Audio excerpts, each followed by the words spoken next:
Jean Cocteau. Jean Cocteau is a French director, born on the 5th of July 1889 and died on the 11th October of 1963. He lived in Maison Lafitte, a small city close to Paris.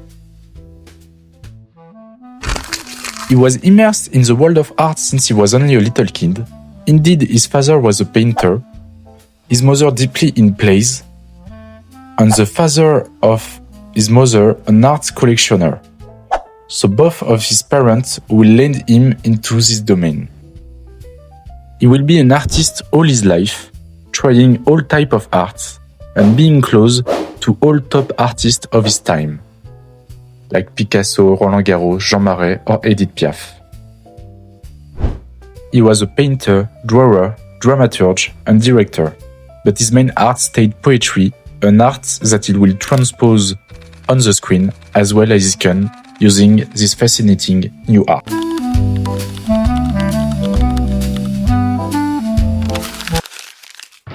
Blood of a Poet. The Blood of a Poet came out in 1932. It is the first movie of Jean Cocteau. This movie is an experimental take. It is a training of Cocteau style for what has to come.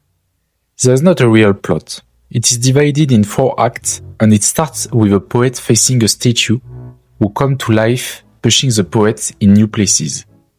A way for Cocteau to show the struggle of a poet making his art.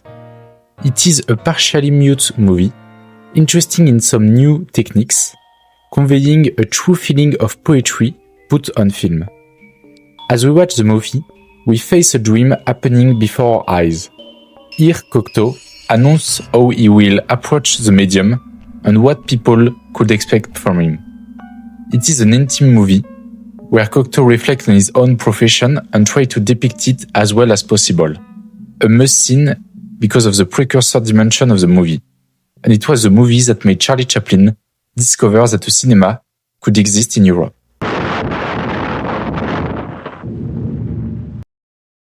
Beauty and the Beast. The Beauty and the Beast came out in theater in 1946. It is the first movie adaptation of the fairy tale written in 1740 by Gabriel de Villeneuve.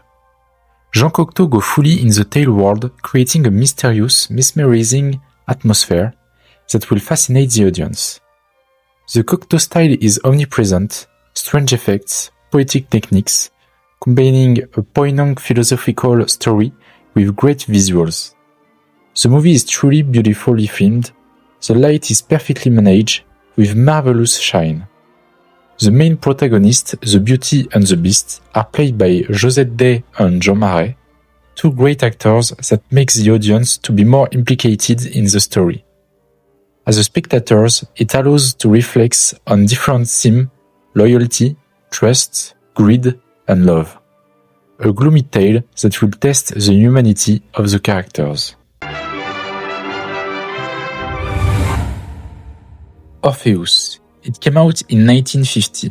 It is also an adaptation of a tale by Cocteau, but this time an ancient Greek tale, the one of Orpheus and Eurydice, where Orpheus has to guide Eurydice, his love, out of hell. Cocteau adapts the tale but on the present time. Here Orpheus is a famous poet that one day will witness the disparition of another poet by a mysterious woman. Orpheus will be fascinated by this woman and strange events, forgetting about the elf of Eurydice that will perish, pushing Orpheus to go into the other world. It is again a great adaptation by Cocteau, a really smart and impressive to watch use of mirrors, and still as usual an out-of-time movie. Truly modern in its techniques and the first sign of a philosophical discourse about death that Cocteau will finish in his last movie.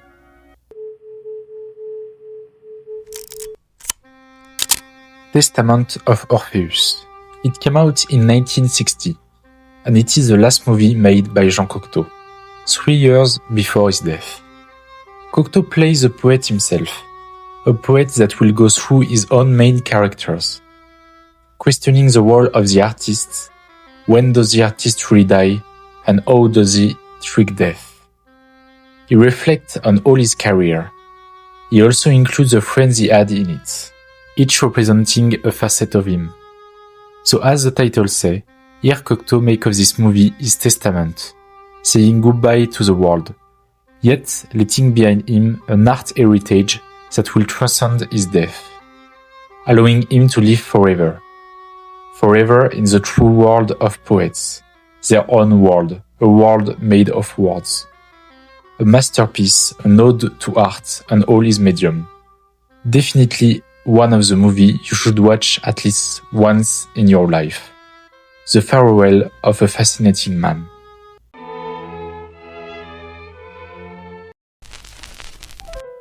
The video is over, thanks for watching it, and if you are interested in his cinema, go watch one of his movies.